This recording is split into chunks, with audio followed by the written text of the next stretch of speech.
Number one is just taking things too personally, man. Like, for as long as I can remember, I've always been a sensitive kid, always been a bit shy, and when somebody made a comment that I saw as like mean, I would get like a lump in my throat, and it was extremely embarrassing because I just was so fragile. Any misunderstood comment or tease, which is very common in boys, I fall apart. And I don't want that for you because, dude, little cold hard truth, but people are going to do this. Like, it's unavoidable. You're gonna get people that, try to mess with you. You're gonna get people that tease you. You're gonna get people that may even say something that wasn't intended to be rude, but may come across that way. And the only way to really just enjoy it and not let it get to you is to not take things said to you personally, just as a rule of thumb. So just going forward, I've made an entire video going over why I do this, how, all this stuff. So I'll link it somewhere on the screen and you can go watch that one. I think it's valuable. So that's number one. Don't take things too personally. And if you want to skip the guesswork, my full guide to confidence, respect, friendship are down below. Check it out. Number two is starting an interaction with somebody when you're ungroomed. Because, dude, it's so bad. And nobody's gonna tell you this. Like, nobody is going to tell you if your breath smells, unless it's like atrociously horrifying. But most people, they just keep it to themselves. And it's like, no, bro, tell me. Because the one time where somebody told me, I was so grateful because it showed me, okay, I need to work on my oral hygiene.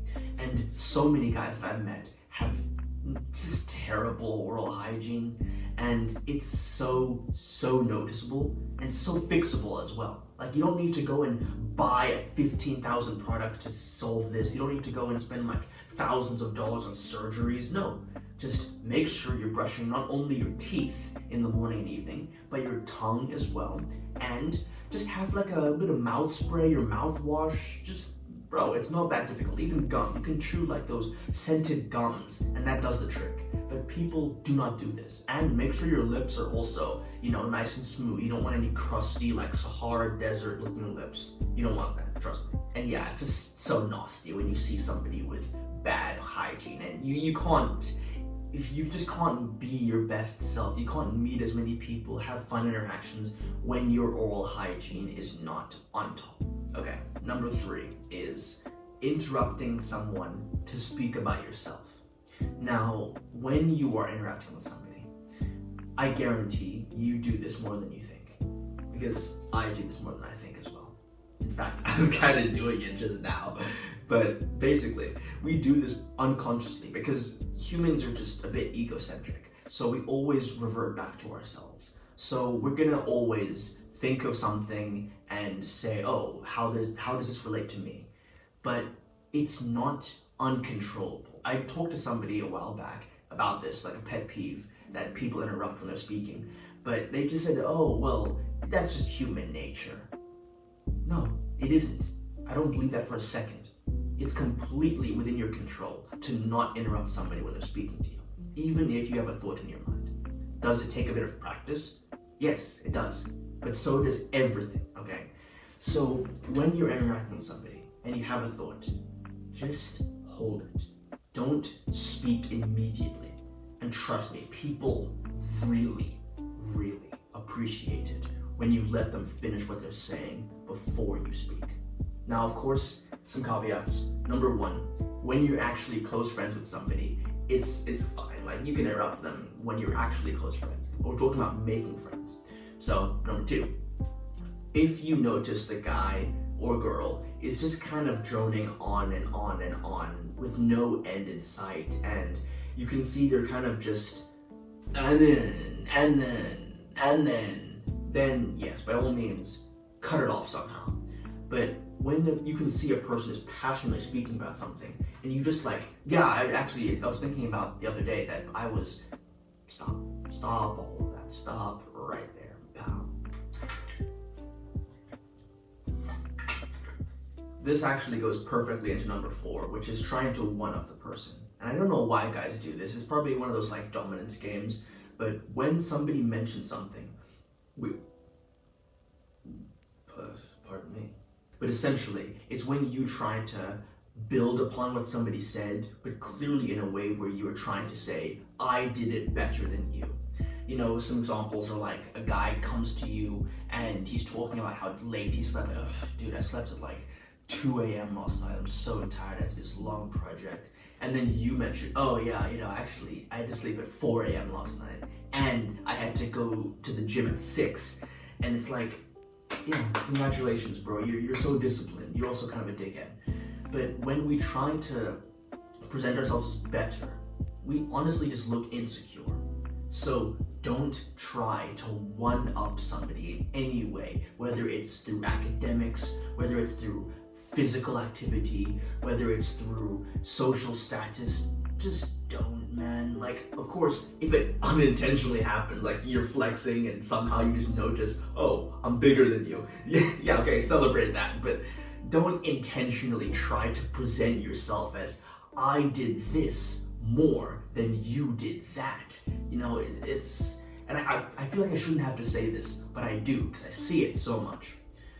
And if you do have friends that do this to you, stop hanging out with them. Or at least tell them. If they don't listen, stop hanging out with them. Okay, number 5, love this one. Keeping things too professional. You see, most of the time, we think we need to do the small talk route, you know, asking the basic questions, like we're in a business meeting. When really, how you actually find people that vibe with you, really like show your true colors, are when you're doing big talk, which is talking about things that are a bit out of the ordinary, but that you care about. Some of the best conversations I've had were about, okay, it sounds very strange when I say guns, but the reason why I mentioned that is because long story. I'm not really a gun person, but there was a specific case where, why am I telling this to you? Guns, aliens, mummies, conspiracies, these things I think are cool. And when I speak about them, I find out who actually vibes with me and who doesn't. Because the thing is, we're scared of doing this because we don't want to be seen as weird or off-put. But the people that actually vibe with you will like that, and the people that don't won't. So why would you hide the real you so that you can attract people that don't vibe with you? Like, it just doesn't make sense. So, of course, you know, take this with some nuance. Don't immediately jump into, so did you know that Obama and JFK are aliens or something like that? Like, first thing you see somebody. But after the initial greetings, then just chat about what you want to chat about.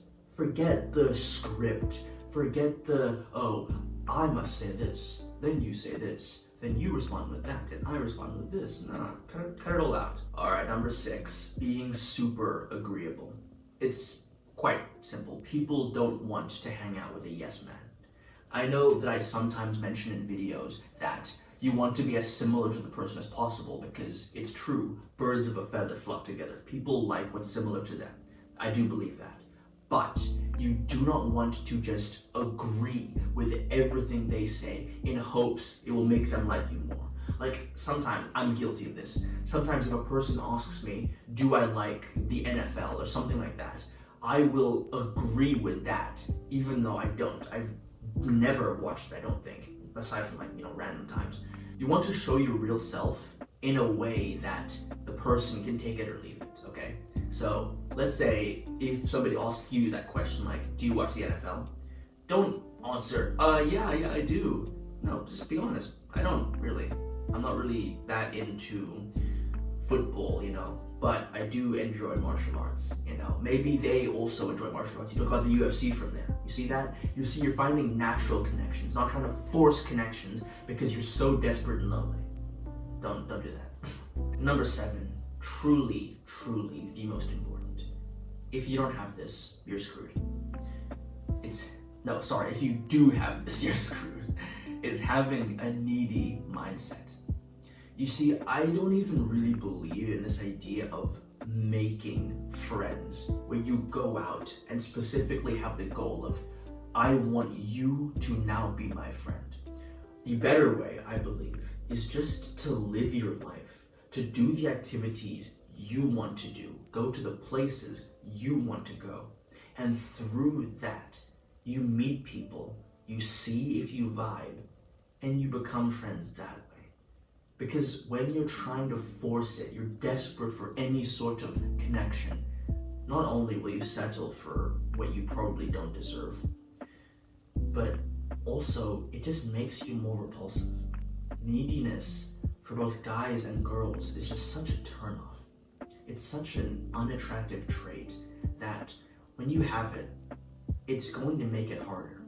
But how do you stop neediness when you are? Like, I've gotten this idea like tons of times. If I am needy, how do I stop becoming needy so that I don't need to be needy? Well, honestly, I believe the answer is just to do the actions a non-needy person would. Focus on output rather than input. It doesn't matter how you're thinking. Even if you think needy, act non-needy. Write it down. I'll make a video probably in the future about the exact way to act non-needy in interactions with guys, girls, out and about, all this stuff. So stay tuned. But for now, just remember, act like a non-needy person would, even if you think you are. Anyway, hope you found this helpful, and remember, take action, learn from failure.